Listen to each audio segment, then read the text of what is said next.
근데 여기서 진짜 한 가지 궁금한 게 있어요. 예. 아버님이 사회학 전공하시고 예. 국내 유명한 대학의 교수님이셨는데, 자, 막내 아들이 네. 중앙대 연극영화과 연기하겠습니다. 예. 앞으로. 예. 이랬을 때 반대 안 하셨어요? 왜 반대 안 하셨습니까? 제가 옛날에도 한번 이런 얘기를 했었는데, 젊었을 때도 비슷했지만 나이가 들고 지금 머리도 약간 희끗희끗하고 예. 또 머리 길리니까 더 비슷해요. 그 헐리우드 배우 중에 예. 에릭 바나라라고 있어요. 에릭 바나. 예. 그 아시는 영화는 헤라클레스. 트로이죠. 트로이의 예, 트로이. 헥토르 역할을 했어요. 맞습니다. 그 진짜 막 예. 멋있고 예. 상남자고. 예. 요즘은 오히려 더 비슷해지신 것 같아요. 그런 얘기 많이 들었죠. 되게 그런 얘기를 많이 들었었고요. 또 그 에릭 바나 말고 또 리암 니슨 그 느낌도 있다고. 코는 똑같아요. 그래요?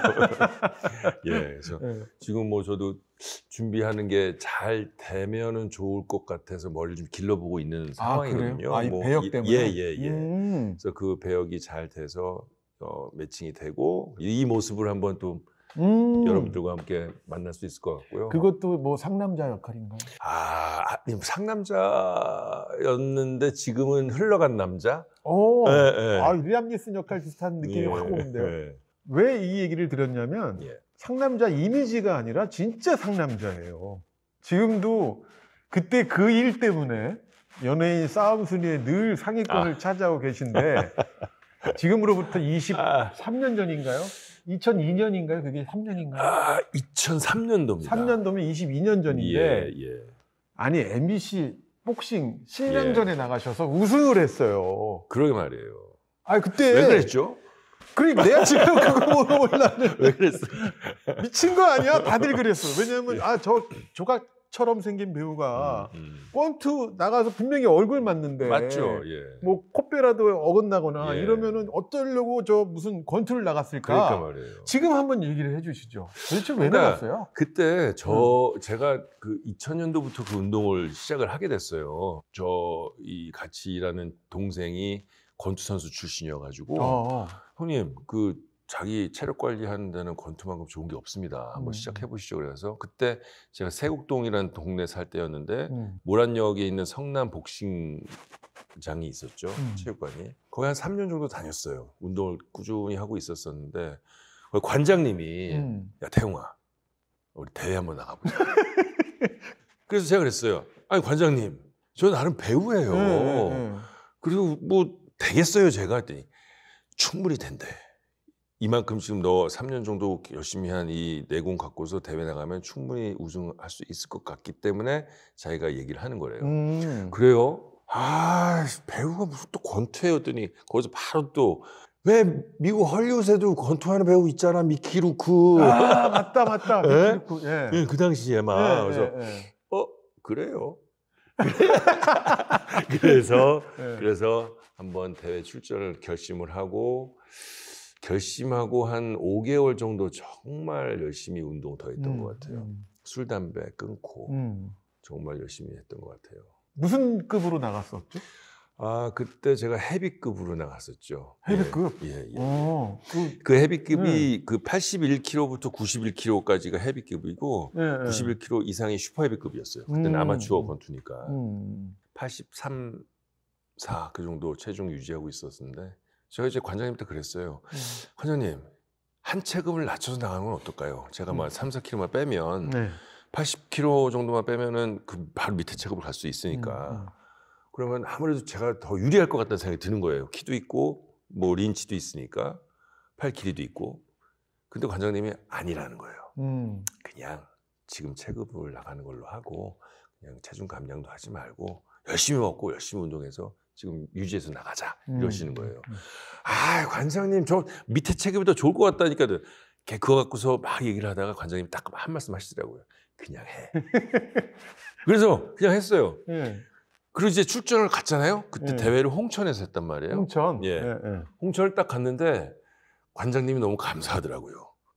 왜? 관장님 감사한 게 그 제 바로 밑에 체급이면은 출전 선수들이 한 40명 됐었어요. 아, 그 몸무게대가 많았구나. 그리고 제 체급 헤비급에는 딱 9명만. 와. 딱 9명. 그래서 가서 추첨을 하는데 또 우리 관장님이 신의 손이라 부전승을 또 하나 뽑으셨어요. 그래서 실제로는 경기는 2번, 준결승 4강하고 그다음에 결승하고 2번 게임을 해서 이제 그 우승을 한 거죠. 근데 정말 큰일 날 뻔했던 게 밑에 체급 내려갔으면 정말 위험했던 게 뭐냐면요. 그때는 출전 선수들 중에 청송 교도소 친구들이 있었어요. 그러니까 그 교화의 의미로 그 운동을 시키는 거였고, 특히나 이제 그런 대회에 우승을 하면 그게 이제 약간 감면 혜택도 있고, 이 대하는 이 절실함이 다른 거야. 그래서 청송교도소에서 4체급 정도 나왔는데 4체급이 다 우승했어요. 와. 그 바로 밑에 체급도 청송교도소에서 나온 친구가 우승을 했고, 다행히 잘 그 체급을 피해서 원래 제 체급으로 나갔던 게 신의 한 수였던 것 같습니다. 아이, 또 되게 겸손하시지만 사실은 제가 그 이후에도 이 운동신경 때문에 놀란 적이 한 번 더 있어요.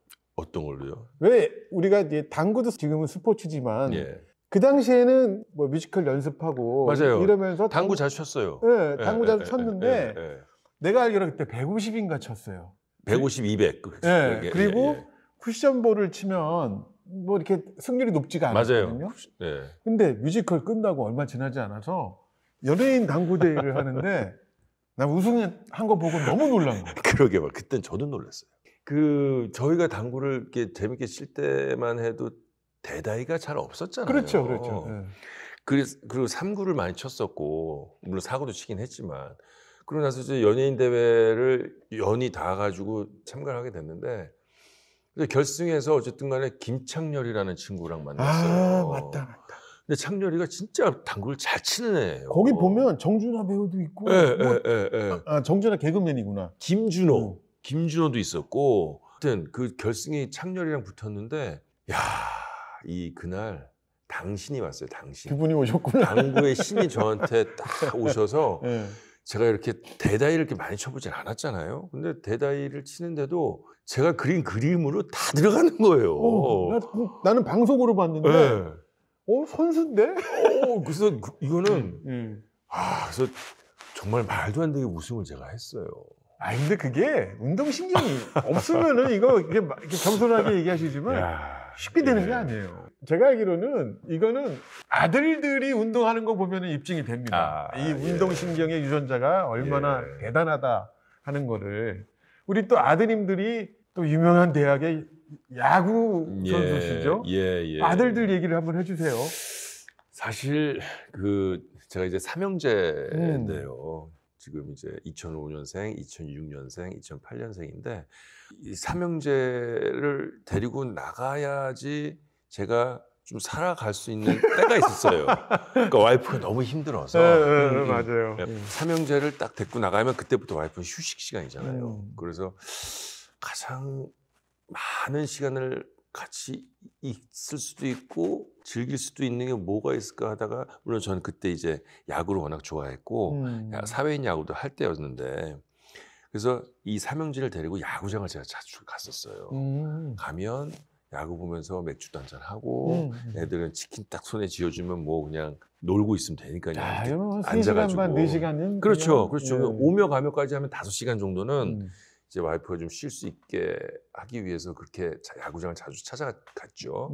또 저도 사회인 야구도 하다 보니까 애들 데리고 사회인 야구도 갔고, 그러다가 큰애가 3학년 때였는데 지금은 LG의 코치님으로 오셨죠. 이병규, 이군 감독님이신가요? 맞아요. 되게 유명했던. 그분의 그 아드님이 저희 큰애랑 초등학교 같은 반이었어요. 아들이? 그때 또 어린이 야구 교실이 있었어요. LG에, 잠실에. 그러니까 그 승민이라는 친구하고 같이 야구 교실을 간 거예요. 그게 야구의 시작입니다. 2학년 때부터 그 야구를 했는데 3학년 올라오더니만 아빠 저 야구를 한번 해보고 싶어요. 야구부 있는 학교로 좀 갔으면 좋겠어요. 그러더라고요. 초등학교 3학년짜리가? 근데 그때 다니던 학교에는 야구부가 없었으니까. 그래서 또 이렇게 좀 알아보니까 버스를 타고 한 5장 정거장 가야 이제 그 학교가 야구부가 있는 학교인데, 제동아, 아빠는 너 못 데려다 준다. 그럼 너 혼자 왔다 갔다 하고 네가 알아서 해야 되더니 저 이제 그 약간 좀 못하게 좀 막으려는 마음에서 했더니만 알았대요. 자기가 다니겠대요. 그러더니만 전학을 이제 가게 되면서 야구를 하면서 진짜 얘가 다니나 안 다니나 저는 놔뒀어요. 근데 저는 진짜 혼자 다니더라고요. 그렇게 한 1년을 다녔는데 그 다음 해에 희동이가 둘째가 갑자기 학교에서 전화가 왔어요. 엄마한테 전화가 왔대. 저도 들은 얘기예요. 저 어머님 그 희동이가 짐을 다 싸갖고 갔는데 전학 간다고 하는데 맞는 건가요? 그냥 혼자? 네. 네. 그러니까 집에다가는 그냥 엄마 나 야구하고 싶어요. 아니 일단 야구는 더 고민해보자 생각 좀 더 해보자 했는데 학교 선생님한테 선생님 저 전학 갑니다 하고 학교에 있는 짐을 다 싸갖고 나온 거예요. 그러니까 선생님이 이게 무슨 일이지 하고 엄마한테 전화를 한 거예요. 엄마도 처음 듣는 얘기고. 그래서 며칠 학교를 안 다녔어요. 전화 보내달라고. 야 대단하다. 그렇게 둘이 야구를 시작하게 된 겁니다. 초등학교 3학년 때. 어쨌든 그 덕수를 가서 비록 드래프트는 성공을 못했지만 제동이 때는 큰애는 제동이 때는 고려대학교를 진학을 했고요. 둘째 때는 드래프트에 가시권 안에 좀 있어서 말들이 좀 되게 많이 돌았었어요. 그래서 몇 라운드 정도에 뽑힐 수 있다 이렇게 얘기를 했는데 결국은 안 됐어요. 뭔가 부족함이 좀 있었겠죠. 그래서 또 다행히 성적이 괜찮았기 때문에 또 형 따라서 대학을 또 같이 갔어요. 같은 고대. 예. 그래서 그 둘은 초, 중, 고, 대가 같이 다닌 거예요. 그렇네. 그래서 둘이 지겹지 않냐고 제가 물어봤어요. 지겹지 않냐 했더니 자기네들은 좋다는 거예요. 좋지. 형은 좀 힘들었을 거예요. 왜냐면 형 성격이 좀 동생을 많이 챙겨주는 성격이라. 네. 그 동생 입장에서는 위에 선배인데 선배 바로 윗선배가 제일 힘들 수 있는 선배인데 거기에 형이 있으니까 그 동기들도 편하네. 잘해주고 편하죠. 그렇게 야구를 시작하게 됐습니다. 그러면 유태용 배우님은 개인적으로 어디 팬이세요? 어렸을 때는 그 개막전 게임을 보고 홀딱 반했던 MBC 청룡이었죠. 지금 LG 아니에요? 그렇죠. 전신은 그러니까 MBC 청룡이고 지금은 이제 LG인데 그 저는 이제 애들이 야구 시작하면서 어떤 한 팀을 응원하지 않았습니다. 저는 어떻게 될지 모르니까 들켰네요. 들켰고 그리고 또 그 제가 운동을 다니는 곳이 프로야구 선수들의 숙소예요. 제가 그곳에서 운동을 하고 사우나도 거기서 하거든요. 그러니까 거기서 야구인들을 정말 많이 만나요. 그리고 이제 오래 다니다 보니까 이제 인사하다 보면은 탕에 앉아서 뭐 이런저런 얘기도 할 수 있고 사우나에 앉아서 이런저런 얘기도 하다 보니까 한 번도 사실 밖에서 식사를 해본 적도 없는데 이번에 저희 아버님 상당했을 때도 좋아도 보는데 주시고 또 그렇게 또 연이 되더라고요. 그래서 이제는 어떤 한 팀을 제가 응원하기보다는 제가 아는 선수들이 부상 없이 잘 뛰길 바라는 저 개인적인 응원은 되게 많이 해요. 각 팀마다 아는 선수들이 워낙 많기 때문에. 근데 어떤 한 팀을 응원하는 그런 색깔은 지금은 없어졌어요. 역시 독박 육아를 이렇게 같이 책임지기 위해서 시작한 게 또 이런 좋은 결과가 나왔네요. 우리나라에서 야구 선수라는 건 대단한 건데 사실. 그렇죠. 힘듭니다. 사실 제가 이제 3학년 때부터 하면 거의 10년이 넘게 이제 했는데 이 자리를 빌어서 저 정말 저희 집사람한테 감사하다는 얘기 꼭 하고 싶고요. 야구뿐만이 아니라 운동을 시키는 부모님들도 예체능 게 부모님들이 다 정말 이 뒷바라지 하는 게 정말 보통 일이 아닙니다. 아들들하고 정말 친한 모습을 보면은 사실은 되게 부러워할 사람들이 사실 떠올라요. 뭐냐면 우리 저 유태용 배우님이 또 학생들을 가르치셨잖아요. 거기에 배우고 싶어하는 아마 학생들은 얼마나 부러워할까. 사실 그런 생각이 드는데 언제부터 가르치셨죠? 대학에서? 제일 처음 전임으로 간 연도는 2018년도고요. 그다음 그 디지털 서울문화예술대학이라고 저기 홍제동에 있는 학교입니다. 거기 있다가 3년 정도 부임하다가 동양대학교라는 곳으로 이제 이직을 하게 됐죠. 지금은 그래서 청운대학교를 작년까지 했고요.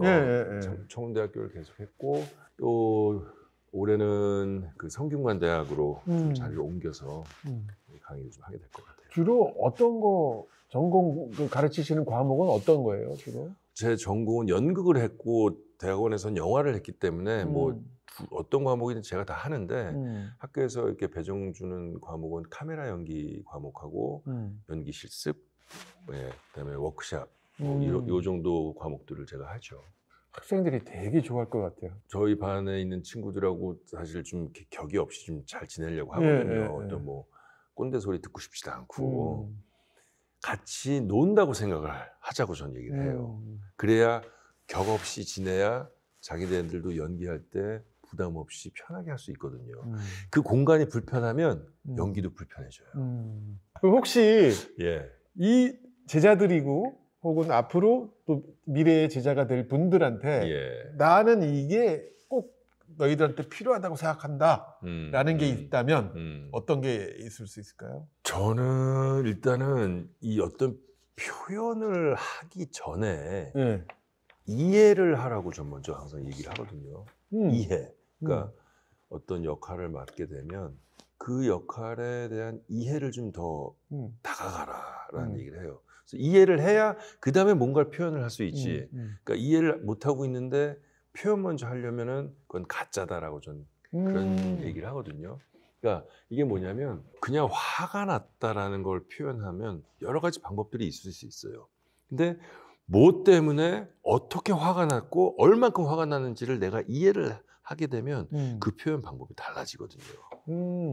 그런 부분들을 꼭 좀 한번 기억해 주셨으면 좋겠다. 그 배우 연기 중에 예. 그동안에 어떤 흐름들이 있었다 그러더라고요. 옛날에는 트렌드가 좀 이렇게 있었죠. 예. 뭐 메소드 연기 얘기를 했고 뭐 이런 거 얘기를 했으면 요새는 생활 연기, 예. 뭐 자연스러운 연기를 얘기하고 그러는데 공통적으로 얘기하는 부분이 지금 얘기하신 그 부분 같아요. 아, 그래요? 뭔 말인지는 알고 했으면 좋겠다. 그렇지. 이게 근데 예. 배우가 뭔 말인지도 모르고 한단 말이에요. 예. 근데 그 의미가 아니라 그러니까 김균태가 생각하는 뭐 몰이라고 하는 배역과 유태웅이 생각하는 몰이라고 하는 배역이 우리 살아온 성장 환경이나 문화적 배경 때문에 달리 해석될 수 있잖아요. 그럼요.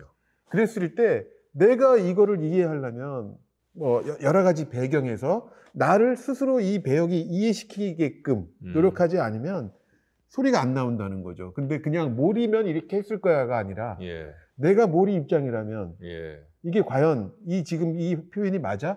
라는 식으로 이게 사람마다 자기 속에서 나오는 이게 다 틀리다라는 얘기를 들었어요. 그래서 나는 사실은 배우들이 뭐 다 비슷한 거 아니야? 그랬을 때 그래서 더 강조하는 게 인문학적 배경을 강조해요. 맞아요. 네. 그럴 수밖에 없어요. 많이 보고 많이 배우고 많이 이해할수록 배역에 대한 알아채는 거 이게 빨라진다. 이게 사실은 요즘 이제 학교 학생들이 보통은 20대 초반이지 않습니까? 이 친구들은 태어나면서부터 미디어에 이렇게 오픈이 되어 있는 친구들이었어요. 그렇죠. 예, 그러니까 어렸을 때부터 이 어떤 영상과 또 어떤 매체와의 이 접근이 너무 그냥 생활화된 친구들이기 때문에 잘해요. 저희 때랑은 정말 달라요. 예, 그게 사실 어떤 표현을 할 때, 연기할 때 보면 저렇게도 표현을 할 수 있구나라고 제가 감탄할 때가 꽤 많거든요. 요즘 이제 방송에 나오는 친구들 보면 전공을 안 한 친구들도 꽤 많단 그렇죠. 말이에요. 그러니까 그만큼 지금의 연기의 트렌드는 뭐 작가님께서 좀 전에 말씀하셨던 것처럼 많이 흘러오고 많이 바뀐 게 정말 생활 연기예요. 그냥 우리가 지금 이렇게 얘기하는 거 그냥 찍는 거예요. 근데 예전에는 연기를 했잖아요, 진짜. 그러니까 또 그래야만 되는 줄 알았고. 맞아요. 발성부터 딕션 그러니까. 따지고 또 다. 그래서 요즘은 이 방송 매체 연기를 할 때 꼭 서울말 안 써도 된다. 편하게 해라. 사투리? 그래. 그럼 사투리 역할을 하면 되는 거 아니니? 너가 자신 있는 것부터 일단 시작을 해보자. 그래서 너가 만약에 그렇게 해서 알려지면 그 다음에 또 너가 할 수 있는 폭이 넓어지니까 뭘 자꾸 틀에 갇히지 말고 그냥 생으로 날로 보여줘봐. 자꾸 이렇게 얘기를 하거든요. 그 애들도 거기에 너무 잘해요. 요즘 젊은 친구들이 이 매체에 대한 어떤 카메라에 대한 두려움이 전혀 없어요. 만약에 우리가 여기 옛날 책방이잖아요. 예. 교수로서 혹은 선배 배우로서 이 친구들한테 이런 책은 꼭 한번 소개시켜주고 싶다. 예. 라고 하는 책이 있으면 오늘 좀 소개를 해주시죠. 책을 그냥 얘기만 할까 하다가 책을 가져왔어요. 오. 예, 그 더 해빙이라는 책입니다. 더 해빙이라는 책인데 이 책은 어떤 부와 행운을 끌어당기는 힘을 이제 알려주는 책이에요. 그래서 제가 여기서 제일 인상 깊은 문구는 이 해빙의 가지다잖아요. 예. 해빙의 핵심은 편안함이에요. 부자여서 마음이 편안한 것이 아니라 돈에 대해 가지고 있는 편안한 마음이 우리를 부자로 이끌어요. 그러니까 이거 아까 얘기했던 거랑 그러니까 연결이 되지 않습니까? 돈과 권력이 먼저가 아니라 그러니까 마음 먹기에 따른 편안함으로 부와 권력을 보게 되면 그 부와 권력이 따라온다는 거죠. 근데 이게 닭이 먼저냐 알이 먼저냐 그럴 수도 있지만 이 대하는 자체가 편안함으로 대하게 되면 부자라고 해서 정말 부자라고 해서 다 행복한 건 아니잖아요. 그렇죠. 그 부자분들도 분명히 걱정거리가 있으실 거고 고민거리가 있을 거란 말이에요. 그렇다고 뭐 그러면 뭐 역설적으로 가난한 사람은 전부 행복하냐? 물론 그것도 아니지만 각자의 어떤 그 처해 있는 상황에서 얼마큼 내가 편안함으로 또 만족감으로 살아가느냐. 그게 가장 핵심이라는 책이었어요. 이야, 그럼 오늘 여러 가지 이렇게 딱 연결이 되죠. 알고리즘 같이 연결되는 게 많네요. 그러게 말이에요. 그러게 말이에요. 예. 책을 쓰신 분을 한번 또 소개를 해주시죠. 그 이서윤 씨라는 이 분이 사실은 어렸을 때부터 어떤 운명학을 좀 공부를 하셨대요. 아, 그래요? 예, 운명학을 공부하셨고 뭐 연대 경영학과, 서울대 행정대학원에 진학하고 어쨌든 그런 사주와 관상에 능했던 할머니하고 이제 같이 생활을 좀 오래 하셨대요. 그러면서 그 운명학 공부를 하시면서 국내 상위 한 0.01%의 분들께서 이분을 만나서 또 어떤 상담도 하고 그 인사 문제도 상담을 하고 여러 가지 상담을 한다 하더라고요. 저도 못 만나 뵀습니다. 오늘 이 책도 사실 부와 행운을 끌어당기는 힘, 그러면은 우리가 오해할 수 있는데 이거 뭐 또 그런 거 아니야? 근데 지금 얘기를 들어보면 편안함이라는 거, 그 인식이 달라지는. 그래서 이거 너무 궁금한 책이기도 하고 우리 저 구독자분 또 시청자분들께 꼭 한번 이 책 한번 읽어봐 주셨으면 좋겠습니다. 네, 오늘 또 긴 시간 이렇게 나와주셔서 같이 재미있는 얘기 많이 나와주셔서 정말 감사합니다. 아, 또 이 자리를 빌어서 또 우리 김규태 작가님의 건강도 제가 체크를 좀 하고요. 많이 늙었죠?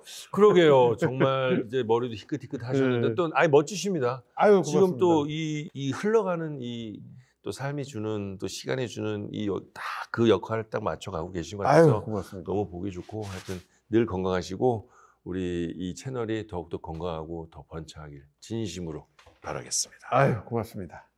네, 오늘 또 우리 함께 같이 지켜봐 주시고 봐주신 우리 구독자, 시청자 여러분 정말 감사드리면서 오늘 여기서 인사드리겠습니다. 감사합니다. 감사합니다.